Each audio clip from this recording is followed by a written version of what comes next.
자, 기아 얘기 넘어가겠습니다. 기아 얘기. 자, 일단은 기아는 저 사실 간단히 준비했어요. 제가 기아에 대해서 하고 싶은 얘기를 하려면 저 혼자 1시간 이상 계속 떠들어야 합니다. 여러 과정, 단계, 왜. 그래서 이제 전체적인 내용 좀 짧게 준비를 해봤고요. 일단은 누가 기아를 잘하는가? 그냥 거꾸로 한번 볼게요. 첫 번째, 기아의 연계성을 이끌어낼 수 있는 학생. 연계성이라는 게 뭐냐면 제가 수업에서 많이 질문해요. 자, 얘들아, 내심이라고 딱 제가 두 글자 던집니다. 너희 머릿속에 무언가 떠오르니? 안 떠오르거든요. 저는 좀 시간 지나서 미래에는 여기 이렇게 뇌 활성도나 그런 거 있잖아요. 뇌파 그런 거가 약간 있으면 좋겠어요. 그래서 내가 이렇게 말을 던졌을 때 그 아이가 얼마만큼 뇌가 생각을 활성화되고 하고 있나 안 하고 있나. 너무 무서운 거 아니에요, 그거? 약간 어떤 애 딱 보면 이렇게 누구는 이렇게 띠 하는데 누구는 이렇게 사망 상태로. 야, 너 뇌가 움직이지 않아? 그러니까 전 그런 상태, 진짜 왜냐면 좋겠다. 야, 내심이라는 말 들었을 때 어머니 뭐 이렇게 생각하면 됩니다. 사과 하면 뭐가 생각이 나나요? 안 나요. 보통 그냥 사과라는 그 글을 들은 거고 사과가 뭔지 모른다는 건 아닙니다. 그럼 사과 그 말 듣고 빨간색 여기 이렇게 돼 있고 이렇게 돼 있고 이런 모양들을 막 생각하고 그 특징만 막 이런 것들을 애써 떠올리려고 노력을 해야지 그것들이 생각이 나거든요. 근데 이제 얘들아 내심 또는 문제 내심 써 있어요. 아이들이 그걸 읽는 순간 보통 아무 생각이 나지 않습니다. 내심 글자만 읽은 거예요. 그런데 내심 보고서 전 얘기해요. 아이들은 그 말을 들으면 처음에 당황합니다. 야, 너희 내심이라면 이 문제 내심에 관련된 거네. 내심은 내정원의 중심이고 각이 이등분선의 교점이고 각이 90도 더하기 2분의 1 각이고 S는 2분의 1 RL인데 어떤 걸로 풀어야 되지? 이런 생각이 나야 한다. 그걸 계속 하려고 노력을 끄집어내야 한다. 그래야 문제 속에서 어떤 방식으로 풀지 생각하지. 그게 생각이 나지 않는다면 스스로 네가 풀린다는 것 자체가 더 이상한 것이다. 그래서 하나의 어떤 개념을 가지고 끄집어낼 수 있는 그 성질들 또는 이거가 이런 거랑 관련 있는 그런 연계성을 잘하고 있다. 잘하는 친구들은 넘어갑니다. 두 번째, 용어랑 개념을 명확히 알고 적용할 수 있다. 야, 이거 저는 정말 많은 학생들을 봤어요. 그리고 이제 어디 뭐 경시학원에 다니고 있다, 어디서 배웠다, 중등은 다 끝냈다, 수많은 학생들이 봤는데 저희 첫 질문 이겁니다. 너 RHS 합동해서 H 알아? 그러면은 H가 애들이 90도 높이 이렇게 많이 얘기해요. 이미 뭐 어디 경시학원까지 다니고 있다는 건 이미 수도 없이 공부를 한 거잖아요. 근데 사실 그 수학적인 그 합동 조건을 다루는 그 단어의 뜻도 모른 채 거기까지 갔다라는 것은 아마 계속 모르진 않았을 겁니다. 중간중간 알았을 건데 헷갈렸다라는 것은 많은 부분의 수학이 약간 뿌옇게 갔을 거예요. 본인은 뿌옇다고 느끼지 못할지언정. 그래서 개념이랑 용어에 대해서 진짜 명확하게 알고 있는지를 체크해야 되는데 안 그런 친구들이 생각보다 많습니다. 그거 잡아줘야 되고 잘한 친구들은 이게 명확하다. 그림에서 성립하는 기하적인 성질을 좀 패턴화시켰다. 기하는요. 아이들이 좀 좋아도 합니다. 약간 좀 따지고 보면 소설책보다 약간 만화책 느낌? 웹툰? 그림에서 딱 보이잖아요? 그럼 그림에서 딱 보자마자 상당수 문제는 제가 봤을 때 90% 이상인 것 같아요. 그림만 딱 보자마자 성립한 어떤 기하적인 성질들이 몇 개 있거든요. 그게 머릿속에서 떠오르지 않으면 그거 잘 안 풀려요. 그렇다고 문제를 읽지 말라는 건 아닌데 문제 다 읽어야 합니다. 핵심적인 조건들이 나와 있기도 해서. 그래서 그림마다 성립하는 어떤 조건들을 스스로 생각할 수 있는 그 패턴이 딱딱딱 돼 있다라는 부분. 그리고 논리적인 서술이 가능하다. 이것도 중요한 건데 이렇게 얘기합니다. 너 이거 어떻게 풀었어? 저 이거 풀었어요. 설명해봐. 제가 풀고 알고는 있지만 설명을 할 수 없어요. 그러면 안 돼요. 그래서 논리적으로 어떤 서술이 가능한 그 줄마다 서술 가능한 형태까지 할 수 있다. 그리고 기초 이론은 물론 진짜 다른 친구들은 약간의 경시 이론 정도까지도 더 담고 있습니다. 요런 친구들이 이렇게 됐다라는 거고요.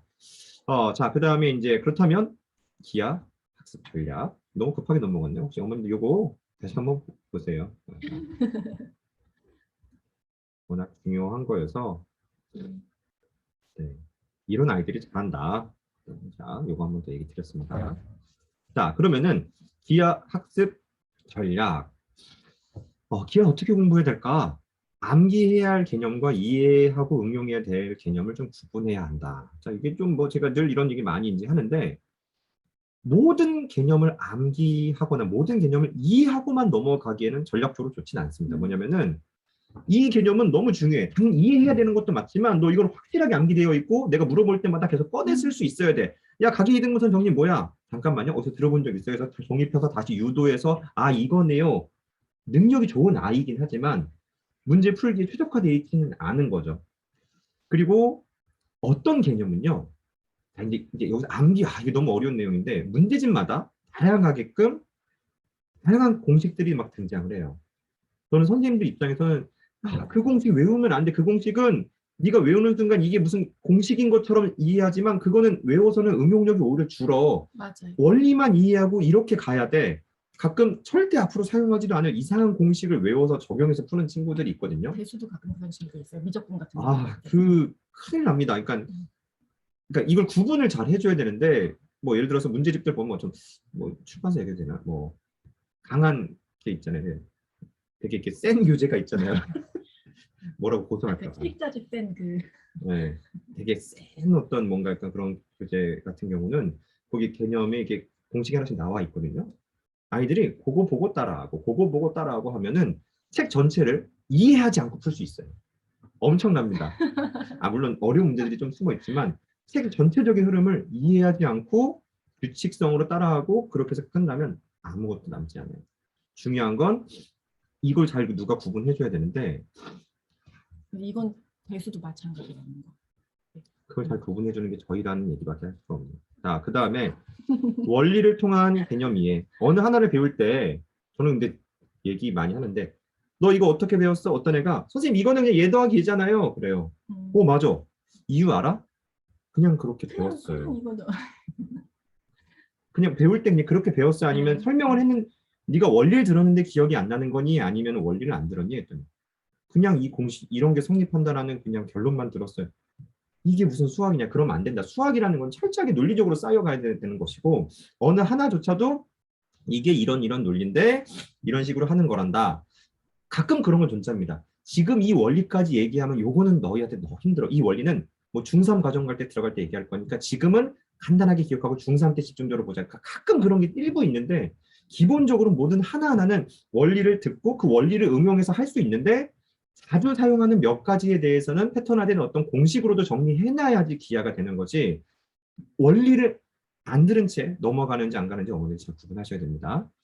자, 그 다음에 응용 문제, 응용 심화 문제와 경시 유형 문제 구분. 자, 이것도 중요한 게 예전에는 어려운 문제는 대부분 그냥 응용 심화 문제였고 충분히 고민하고 이렇게 하다 보면 문제가 풀립니다. 그런데 지금은 문제집마다 계속 신유형, 뭐 경시 문제, 뭐 심화 문제에서 계속 등장하는 거 보면은 그런 문제들이 그냥 응용의 끝으로 풀 수 있는 경우가 아닌 경우가 많아요. 사실상 경시 이론 책에 있는 게 똑같은 게 있어요. 거기에 숫자만 대입해서 넣어놔. 신유형인 것처럼. 아이는 끙끙대죠. 안 풀려요. 안 풀리는데 경시 문제라는 거예요. 그래서 이거는 선생님이 어떤 역할이 되게 중요한데 대표적인 교재요? 네. 에이 급하게 너무 물어보시는 거 아니에요? 에이 급하신 것 같은데. 네, 넘어가시죠. 네, 알겠습니다. 어찌됐건 그럼 이 드립이 준비된 것 같잖아요. 그렇게 하면. 네, 네, 하겠습니다. 자, 응용 문제와 경시 문제를 구분해야 되는 것이고 그게 구분 안 되고 그냥 막 풀면 아이들이 좌절도 많이 하고 되게 헤맵니다. 그걸 좀 구분해주면서 이건 경시 유형이기 때문에 이걸 너는 이렇게 해서 해야 돼. 막 그런 구분 좀 잘 해줘야 되고요. 자, 그림에 의지 않고 논리적으로 구하기. 기하가요. 그림이 있으니까 특히 중2까지 유독 이걸 더 잘해요. 아이들이 그림에서 얼마처럼 보이고 그 얼마처럼 답을 쓰면 거의 다 맞아요. 어머니들 막 좋아서 우리 아이가 문제 막 쭉쭉 풀고 진짜 빨리 풀고 아무 과정도 안 쓴 상태에서 우리 아이는 답을 구할 수 있다. 어머니가 좋아하실 게 아니에요. 이게 굉장히 큰 위험에 노출되어 있는 게 큰 거고 그래서 기하가 그 그림에 의존한 그림에 의지해서 이렇게 문제를 이렇게 막 푸는 경우들이 되게 많거든요. 막 눈에 보이는 뷰. 그렇게 하면 안 되고 그림이랑 좀 달라 보이더라도 논리적으로 자기가 구한 값들을 통해서 가야 되거든요.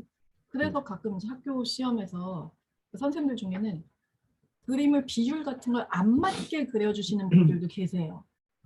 근데 그러니까 그림을 보고서 유추하지 말라는 뜻인 거죠. 거기에 함정에 빠지는 친구들도 사실 생각보다 좀 있고요. 그래서 잘하려면 그림에 의지하지 않고 하는 것이 많이 필요하다. 자, 그 다음에 어려운 문제를 설명을 듣고 이제 설명 들은 것으로 끝나는 게 아니라 나왔습니다. 스스로. 요거 끝나고 저희가 뭐 스스로 학습 이런 걸 런칭하는 거 아니죠.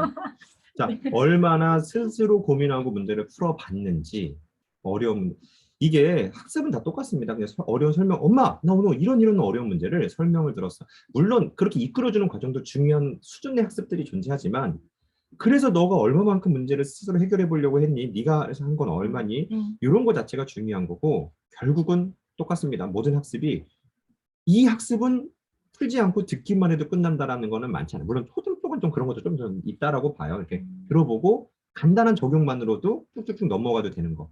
그리고 실질적인 어떤 수학의 상당수는 저는 뭐 중등부터라고 보거든요. 중등부터 이제 본격적으로 나오는 거고 초등은 그것에 대해서 이렇게 조금씩 흩뿌려 놓으면서 그냥 약간 이렇게 연습하는 느낌? 그 정도라고 좀 봅니다. 자, 좀 기한 되게 짧게 준비했어요. 오늘 또 질문 답변도 하고 해야 되니까 뭐 사실 제 기하 단계별 수업은 뭐 기하 1단계, 2단계, 뭐 2.5단계, 3단계 이렇게 있고요. 3.5단계 있고 이렇게 되어 있는데 이것에 대해서 뭐 자세히 지금 얘기 드리진 않을 겁니다. 이런 단계별로 각각 어떤 학생들의 필요한 어떤 뭐 어떤 시기에 맞춰서 어떤 걸 어떻게 들어야 합니다라는 부분은 저희 이제 상담실한테 이제 학원에 전화 주시면 저희가 충분히 자세히 안내 드리고 각각의 필요한 과정 지금 이 부분은 이렇게 대략적으로 잡혀 있다. 이 정도 얘기만 하겠습니다.